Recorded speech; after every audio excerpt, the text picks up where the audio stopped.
Hello everyone, welcome back to Charan Shiksha. इस series में हम कवर कर रहे हैं 12th क्लास का third chapter that is chemical kinetics. तो केमिकल काइनेटिक्स की बाकी वीडियोस में हमने कवर किया है केमिकल काइनेटिक्स क्या है, रेट ऑफ रिएक्शन क्या है और उसके ग्राफ। अब जो नेक्स्ट है that is the factors affecting rate of reaction. तो basically these are the rate of reaction, वो फैक्टर जो रेट ऑफ रिएक्शन को अफेक्ट कर रहे हैं। मैं ये बोल सकती हूँ कि वो फैक्टर जो रेट ऑफ रिएक्शन की या तो स्पीड को इंक्रीज कर रहे हैं या डिक्रीज कर रहे हैं। क्लियर? तो जिससे हम उसको देखो, केमिकल काइनेटिक्स वही ब्रांच है जिससे हम एक रिएक्शन की या तो स्पीड को कम कर सकते हैं या फिर फास्ट। सपोज करो मैं एक लैब में काम कर रही हूँ जिसमें मैंने एक रिएक्शन को प्रोसीड करना स्टार्ट किया। अब मेरे को पता है कि ये रिएक्शन जो है इतने टाइम में कंप्लीट होगा, तो उसमें मैं कौन से ऐसे चेंजेस कर सकती हूँ ताकि वो जो रिएक्शन है वो उसकी स्पीड इंक्रीज हो जाए और मेरे को रिजल्ट जल्दी मिल जाए। क्लियर? एक रिएक्शन है जिसकी स्पीड बहुत ज्यादा है, तो मेरे को ऐसे कौन से फैक्टर्स की जरूरत है या कौन से ऐसे सॉल्ट की जरूरत है जिसको मैं उसमें ऐड करूं या उस फैक्टर्स को मैं चेंज करूं ताकि मैं उसकी स्पीड को चेंज करके उसमें चेंजेस नोट आउट कर सकूं। तो that is all we deal in chemical kinetics. ठीक, तो केमिकल काइनेटिक्स का next topic that is the factors affecting chemical reaction. तो केमिकल रिएक्शन में अगर मैं सबसे पहले देखूं तो सबसे पहले जो फैक्टर रेट ऑफ रिएक्शन को अफेक्ट करेगा, सपोज अब रेट ऑफ रिएक्शन में दो चीज पार्टिसिपेट कर रही है, रिएक्टेंट और प्रोडक्ट। अब अगर मैं इसकी डीप एनालिसिस करूं तो मैं ये बोल सकती हूँ कि रिएक्टेंट और प्रोडक्ट में क्या है कि जब तक रिएक्टेंट में चेंज नहीं आएगा प्रोडक्ट नहीं बनेगा। अगर मैं कॉम्बिनेशन, डीकंपोजिशन रिएक्शन, कोई भी रिएक्शन सोचूं तो उसमें एक चीज थी मेरे पास that is the bond formation, है ना। बॉन्ड फॉर्मेशन मतलब किसी में बॉन्ड फॉर्मेशन है और किसी में बॉन्ड डिकंपोजिशन है यानी डिसोसिएशन है। तो मतलब रेट ऑफ रिएक्शन कहीं ना कहीं डायरेक्टली रिलेटेड है बॉन्ड फॉर्मेशन यानी बॉन्ड्स के साथ। इसका मतलब जिस सब्सटेंस की बॉन्ड्स वीक होंगे वो जल्दी टूटेगा और जल्दी नया प्रोडक्ट बनाएगा, है ना। और जिसकी स्ट्रॉन्ग होगी बॉन्ड वो लेट टूटेगा और देरी से प्रोडक्ट बनाएगा। तो कुछ ये बोल सकती हूँ कि रेट ऑफ रिएक्शन यानी स्पीड ऑफ रिएक्शन अफेक्ट हो रही है बॉन्ड से। बॉन्ड यानी नेचर ऑफ सब्सटेंस से। अब नेचर ऑफ सब्सटेंस से कैसे हो रही है तो सबसे पहले मैं ये लिखूंगी दैट फैक्टर्स जो उसको अफेक्ट कर रहे हैं वो सबसे पहला क्या है मेरे पास that is nature of reactant. अब नेचर ऑफ रिएक्टेंट को पहले ढंग से इसका समझते हैं। नेचर ऑफ रिएक्टेंट में मेरे पास पता है कि रिएक्टेंट इफेक्ट करेगा बॉन्ड्स को। तो पहले मैं ये देखूं कि बॉन्ड्स कितने टाइप के हैं। तो मेरे को पता है कि बॉन्ड्स दो तरह की है, कौन सी? वेरी गुड, आयनिक बॉन्ड और कोवलेंट बॉन्ड। हाँ, एक थर्ड बॉन्ड है दैट इज कोड ये जिसको हम डिटेल में प्लस 2 में पढ़ते हैं, सॉरी प्लस 1 में पढ़ी हुई है हमने। तो ये दो बॉन्ड्स बेसिकली हैं आयनिक और कोवलेंट, है ना। अब मेरे को ये बताओ आयनिक और कोवलेंट बॉन्ड से कौन सी बॉन्ड वीक है और कौन सी बॉन्ड स्ट्रांग है? यस, आयनिक बॉन्ड क्या है? वीक बॉन्ड है। क्यों? चार्जेस के कारण, सेपरेटेड चार्जेस के कारण, पॉजिटिव और नेगेटिव चार्जेस के कारण। और कोवलेंट बॉन्ड जो है वो क्या है मेरे पास? स्ट्रांग बॉन्ड है। क्यों? पार्शियली, और मैं ये कह सकती हूँ पार्शियली पॉजिटिव नेगेटिव या फिर शेयरिंग के साथ। क्योंकि हमने ये पढ़ा था ना, आयनिक बॉन्ड ट्रांसफर कर रही है बट कोवलेंट बॉन्ड शेयरिंग कर रही है। तो इसलिए कोवलेंट बॉन्ड जो है वो स्ट्रॉन्गेस्ट है और आयनिक बॉन्ड जो है वो वीक बॉन्ड है। अच्छा, अब ये बताओ वीक बॉन्ड और स्ट्रॉन्ग बॉन्ड दो सब्सटेंस है, एक में है, अच्छा एग्जांपल भी ले लेते हैं। एक है मेरे पास NaCl हैविंग आयनिक बॉन्ड, एक है मेरे पास सपोज कर low sugar having covalent bond. तो NaCl और कोवलेंट और शुगर दोनों में से कौन सा सब्सटेंस जल्दी ब्रेक डाउन होगा और प्रोडक्ट बनाएगा और कौन सा लेट? बिल्कुल आयनिक बॉन्ड कौन सी है? वीक बॉन्ड जो जल्दी ब्रेक डाउन होगी। शुगर कोवलेंट बॉन्ड जो कि स्ट्रॉन्गेस्ट बॉन्ड है, बॉन्ड टूटने में टाइम लेगी। देखो जब भी एक रिएक्शन प्रोसीड कर रहा है ना तो रिएक्टेंट अपनी बॉन्ड्स पहले तोड़ेगा फिर दूसरे मॉलिक्यूल के साथ कंबाइन करेगा और नया प्रोडक्ट बनाएगा। तो मैं ये बोलूंगी कि सबसे पहले जो द मोस्ट इंपॉर्टेंट है वो है डिसोसिएशन ऑफ बॉन्ड। और जो बॉन्ड जल्दी डिसोसिएट होगी उसका रिएक्शन जल्दी प्रोसीड करेगा, बाकी स्लो प्रोसीड करेगा। तो मेरे को ये चीज तो समझ लग गई कि वो सब्सटेंस जिसमें आयनिक बॉन्ड है वो स्पीड ऑफ रिएक्शन इंक्रीज करेंगे और वो सब्सटेंस जिसमें कोवलेंट बॉन्ड है वो स्पीड ऑफ रिएक्शन डिक्रीज करेंगे। तो नेचर ऑफ सब्सटेंस में यही आ गया। नेचर ऑफ सब्सटेंस में क्या आया मेरे पास, that ionic compounds have high rate of reaction. Clear? Then covalent bond compounds. ठीक, ये आ गया फर्स्ट, जिसमें हमने क्या पढ़ा, नेचर ऑफ रिएक्टेंट। अब दूसरा पॉइंट देखते हैं। अच्छा, अब मैं आपको एक एग्जांपल देती हूँ रेट ऑफ रिएक्शन की नॉर्मल।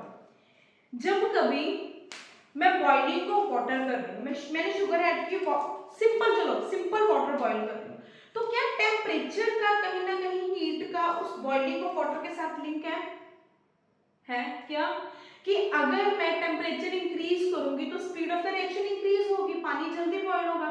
और अगर वही मैं हीट की अमाउंट कम कर दूं, मतलब टेम्परेचर कम कर दूं, तो पानी बॉईल जल्दी नहीं होगा। मतलब रेट ऑफ रिएक्शन को कहीं ना कहीं टेम्परेचर भी इफेक्ट कर रहा है। अच्छा, ये चीज को ध्यान में रखना, क्योंकि this is the most important, temperature. ये 2 मार्क्स में भी आता है क्वेश्चन और एमसीक्यू भी टेम्परेचर को कवर करती है। ठीक, तो टेम्परेचर में तो सिंपल सी बात है कि विद इंक्रीज इन टेम्परेचर, कि जैसे टेम्परेचर इंक्रीज होगा रेट ऑफ रिएक्शन भी इंक्रीज होगा। जैसे टेम्परेचर इंक्रीज होगा रेट ऑफ रिएक्शन भी इंक्रीज होगा। बट केमिकल काइनेटिक्स में याद रखना, विद एवरी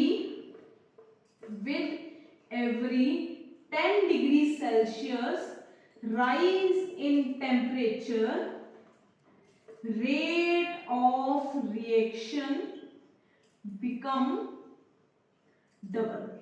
तो जब भी 10 डिग्री सेल्सियस इंक्रीज होगा रेट ऑफ रिएक्शन डबल हो जाएगा, यानी स्पीड डबल हो जाएगी। अच्छा, इसमें मैं ये बोलूंगी कि अगर 25 डिग्री सेल्सियस में रेट ऑफ रिएक्शन मेरे पास 5 है, तो 35 डिग्री सेल्सियस में कितना होगा, डबल, 5 25 हो जाएगा।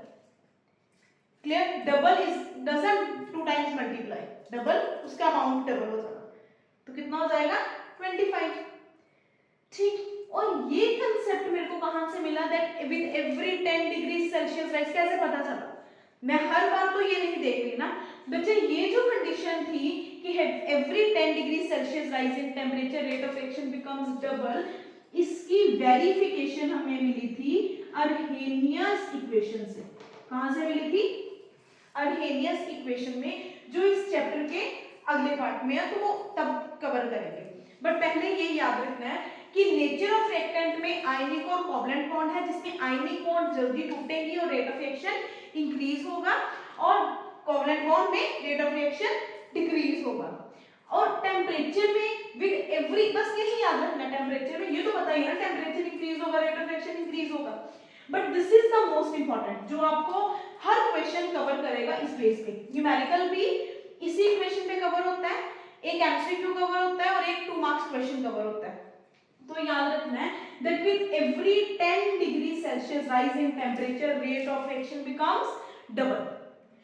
क्वेश्चन ऐसे नहीं आएगा आपको, दैट छोटे बच्चे नहीं है कि फिलअप्स में आ जाए, क्वेश्चन ऐसे ही आएगा कि अगर 25 डिग्री सेल्सियस में रेट ऑफ रिएक्शन R है, तो 35 डिग्री सेल्सियस में कितना होगा? तो मैं क्या करूंगी, उसको 2R हो जाएगा। समटाइम क्वेश्चन ये भी आता है कि R स्क्वायर हो जाएगा, सॉरी, समटाइम क्वेश्चन ये भी आता है कि अगर 25 डिग्री सेल्सियस में मेरे पास रेट ऑफ रिएक्शन R है, तो 45 डिग्री में कितना होगा? तो मेरे को क्या देखना है कि 25 टू 35 तो 10 डिग्री सेल्सियस है, नेक्स्ट 35 टू 45 2 डिग्री सेल्सियस है, मतलब रेट ऑफ रिएक्शन 4 टाइम्स जा रहा है। तो मैं ये करूंगी, ये याद रखना है कि रेट ऑफ रिएक्शन R की raise to power n times हो जाएगा। तो n टाइम्स क्या है? जितनी डिग्री सेल्सियस इंक्रीज हो रहा है। जैसे 20 डिग्री यानी 2 मल्टीप्लाई 10, तो n की वैल्यू कितनी आ जाएगी? 2। ठीक, इसको एक बार फिर समझते हैं। मैं आपको ये बोल रही हूँ कि 25 डिग्री सेल्सियस में रेट ऑफ रिएक्शन है स्मॉल r, क्लियर।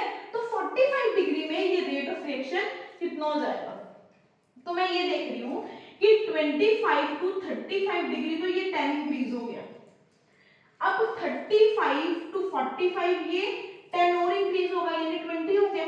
तो 20 मेरे पास कैसे आ रहा है, 2 क्रॉस 10, तो n की वैल्यू कितनी है 2, सो जो जितना इंक्रीज होगा that will be r raise to power n, means r raise to power 2, clear. तो ये वेरी शॉर्ट क्वेश्चन या 2 मार्क्स में क्वेश्चन ये कवर होते हैं, ठीक।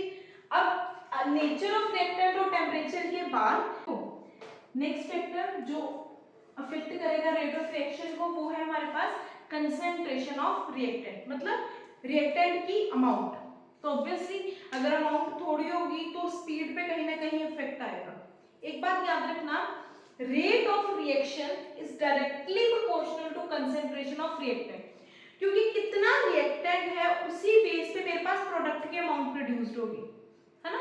अगर मैं ये बोलूं आपको कि घर पे कुकिंग जब करते हैं तो एक रॉ वेजिटेबल की अमाउंट प्रोडक्ट ऑफ वेजिटेबल पे डिपेंड करती है, मतलब कि अगर अब मैं ये सपोज नहीं करूंगी कि मैं वेजिटेबल्स को थोड़ा मतलब थोड़ी वेजिटेबल से मैं ये सपोज कर रही हूँ कि मेरे पास प्रोडक्ट ज्यादा बन जाएगा, जितना अमाउंट रिएक्टेंट का है उसी बेस पर मेरे पास प्रोडक्ट की अमाउंट आएगी। तो इट मींस कि रेट ऑफ रिएक्शन कहीं ना कहीं सिर्फ और सिर्फ कंसंट्रेशन ऑफ रिएक्टेंट पे डिपेंड करता है, क्लियर। तो याद रखना है, क्या याद रखना है, that rate of reaction is directly proportional to concentration of reactant, clear. Rate of reaction is directly proportional to concentration of reactant. अब इसको ध्यान से समझना, क्योंकि यहीं से हम अपना नेक्स्ट टॉपिक शुरू करेंगे, बट बाद में पहले हम फैक्टर्स कंप्लीट करेंगे। तो पहली बात तो ये पता चल गई कि जितनी अमाउंट होगी रेट ऑफ रिएक्शन उतना ही ज्यादा होगा। तो रेट ऑफ रिएक्शन कहीं ना कहीं डायरेक्टली इफेक्ट हो रहा है किससे, अमाउंट ऑफ रिएक्शन से। तो यहाँ पर रिएक्शन में अमाउंट वर्ड यूज नहीं करना, इसलिए क्या यूज किया हमने, कंसंट्रेशन। नेक्स्ट, अच्छा कंसंट्रेशन ऑफ रिएक्टेंट के बाद नेक्स्ट टॉपिक जो रेट ऑफ रिएक्शन को चेंज करें, तो वो हम स्टार्टिंग से पढ़ते आ रहे हैं, दैट इज अ कैटलिस्ट, है ना। तो अगर कैटलिस्ट की डिफाइन पूछूं तो कैटलिस्ट की definition, that a substance which altars the rate of reaction. तो कैटलिस्ट क्या कर रहा है, सिर्फ और सिर्फ alter the rate of reaction, ठीक। इसमें हमने इसकी प्रॉपर्टीज बहुत सारी पढ़ी हुई है कि ये रिएक्शन को स्टार्ट नहीं करता, सिर्फ स्पीड को इंक्रीज करता है या डिक्रीज करता है। अच्छा, क्या ये इंक्रीज और डिक्रीज दोनों करता है कि सिर्फ इंक्रीज करता है, ये इंक्रीज और डिक्रीज दोनों करता है, क्योंकि कैटलिस्ट हमारे पास हमेशा दो तरह के हैं। एक है हमारे पास पॉजिटिव कैटलिस्ट और एक है हमारे पास नेगेटिव कैटलिस्ट। नेगेटिव कैटलिस्ट को हम पॉइजन कैटलिस्ट भी बोलते हैं। क्यों? पॉइजन एक वो सब्सटेंस है जो बॉडी एक्टिविटी को डिस्ट्रॉय कर देता है। So same as negative catalyst वो है जो स्पीड ऑफ रिएक्शन को डिक्रीज कर देता है।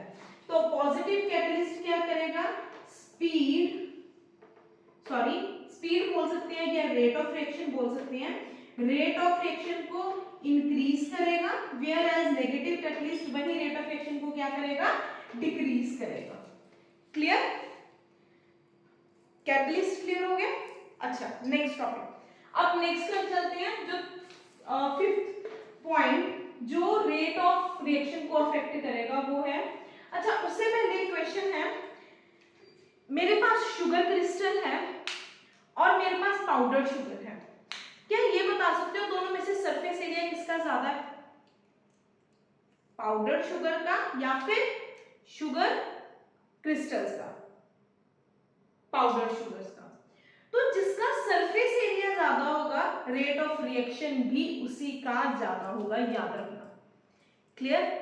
सरफेस एरिया जिसका ज्यादा है रेट ऑफ रिएक्शन भी उसका ज्यादा है। ठीक, क्योंकि अमाउंट बढ़ गई है ना, सरफेस एरिया जब बढ़ा तो अमाउंट बढ़ गई। तो ये तो हम एग्जांपल नॉर्मल लेके चलते हैं कि 2 चम्मच अगर मैं चीनी को ग्राइंड करूं तो उसकी अमाउंट ज्यादा होती है क्योंकि वो पाउडर फॉर्म में आ गई, सरफेस एरिया बढ़ गया। तो अगर कंसंट्रेशन बढ़ गई तो रेट ऑफ रिएक्शन भी बढ़ गया। क्लियर? तो मैं ये लिख सकती हूँ दैट थर्ड पॉइंट जो है, फिफ्थ पॉइंट जो है फैक्टर्स में जो रेट ऑफ रिएक्शन को इंक्रीज करेगा वो है मेरे पास सरफेस एरिया ऑफ रिएक्टेंट। तो सरफेस एरिया ऑफ रिएक्टेंट अगर इंक्रीज होगा तो रेट ऑफ रिएक्शन भी क्या होगा मेरे पास, इंक्रीज। क्लियर? ठीक, तो ये थे 5 मेरे पास factors which are affecting the rate of reaction. अब मैंने आपको बोला था कि इसको याद रखना क्योंकि इसी से हमें एक इक्वेशन मिलती है। तो वो इक्वेशन जो हमें rate of reaction is directly proportional to concentration से मिलती है वो हमारे पास क्या है, रेट लॉ इक्वेशन।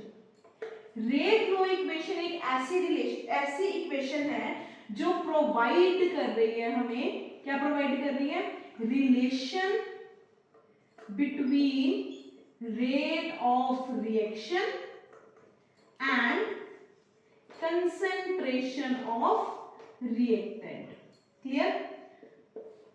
ठीक, अब यहां से मैं ये बात तो पता चल गई that rate of reaction is directly proportional to concentration of reactant.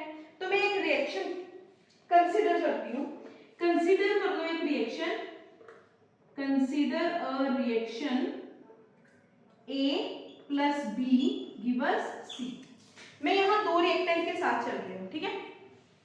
अब rate of reaction is directly proportional to concentration of reactant, तो बेसिकली वो दोनों की कंसंट्रेशन पे डिपेंड करेगी ना, है ना। तो मैं ये लिख सकती हूँ that R is directly proportional to concentration of A and concentration of B, है ना। तो प्रोपोर्शनल का साइन हटाना है और मेरे को पता है प्रोपोर्शनल का साइन रिमूव करने के लिए एक कांस्टेंट लगता है, तो मैं यहाँ एक कांस्टेंट यूज करूंगी that is K। R is equals to KA into B, ठीक। जहां पर मैं ये बोलूंगी where K is rate constant, जहां K क्या है मेरे पास, रेट कांस्टेंट है। क्लियर? तो रेट कांस्टेंट पे अलग से ही एक क्वेश्चन बनता है, याद रखना कि क्या रेट ऑफ कांस्टेंट कंसंट्रेशन पे डिपेंड कर रहा है। तो क्या आपको लगता है रेट कांस्टेंट कंसंट्रेशन पे डिपेंड कर रहा है? रेट कांस्टेंट तो एक कांस्टेंट है, तो कांस्टेंट चेंज नहीं होगा चाहे जो मर्जी चेंज कर दो, है ना। तो मैं ये बोलूंगी कि K is independent of concentration of reactant. Clear?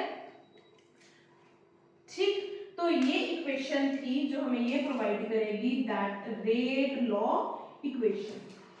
ठीक, अब अगर इसी इक्वेशन को मैं थोड़ा सा चेंज करूं और मैं लिखूं A plus B gives C, then what is this, coefficient, stoichiometric coefficient, है ना।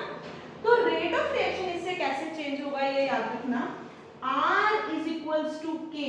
याद है जब हम d बाई dt वाला करते थे तो इसको स्टोइकियोमेट्रिक को 1 बाई A और 1 बाई B की तरह लिखेंगे, है ना। यहाँ पर हम 1 बाई A और 1 बाई B लिखेंगे, यहाँ पर हम क्या करेंगे, स्टोइकियोमेट्रिक कोएफिशिएंट्स को उसका पावर्स कर देंगे। क्लियर? तो this is the final equation having stoichiometric coefficients, क्योंकि मोस्टली रिएक्शन जो हमारे पास वो मोल्स की बैलेंसिंग के साथ एडिशन में आते हैं। ठीक, तो हम ये लिखेंगे दैट A प्लस B, तो this is the final rate of reaction, rate law equation और फैक्टर्स।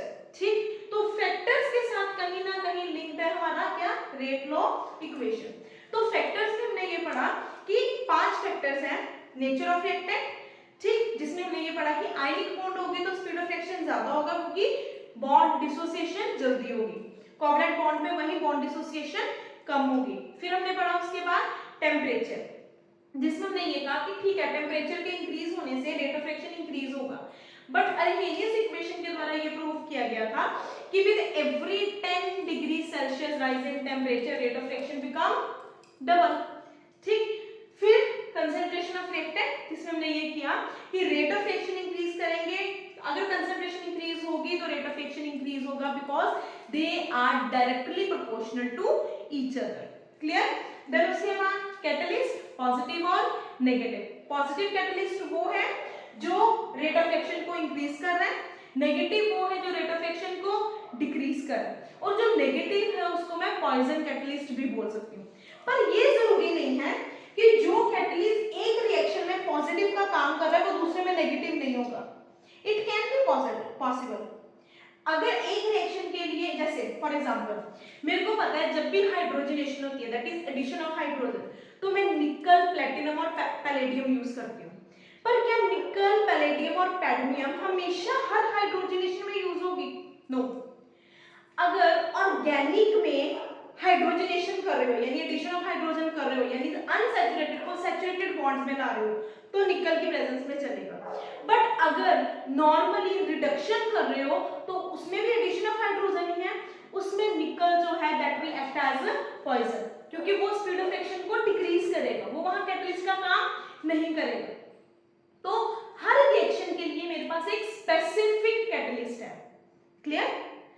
ठीक, उसके बाद हमने पढ़ा सरफेस एरिया। तो सरफेस एरिया में याद रखना है कि पाउडर फॉर्म का सरफेस एरिया हमेशा ज्यादा है और लोअर का। अच्छा, यही रीजन है कि जब भी हम लैब में काम करते हैं तो कॉपर सल्फेट किसी का भी हम पाउडर सॉल्यूशन यूज करते हैं, we never use the crystal form, है ना। हमेशा उसका पाउडर, जब भी आपने यूज किया होगा मोलैरिटी में, नॉर्मैलिटी में, जब भी मोलैरिटी, नॉर्मैलिटी, नॉर्मल और मोलर सॉल्यूशन बनाते हैं तब भी हम पाउडर फॉर्म यूज करते हैं।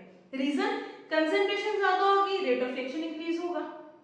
ठीक, एंड देन उसके बाद हमने पढ़ा रेट लॉ इक्वेशन, जिसमें हमने ये कवर किया कि रेट लॉ इक्वेशन में, ठीक है, R is directly proportional to concentration of reactant with their powers, coefficient उनकी पावर्स में चला जाएगा।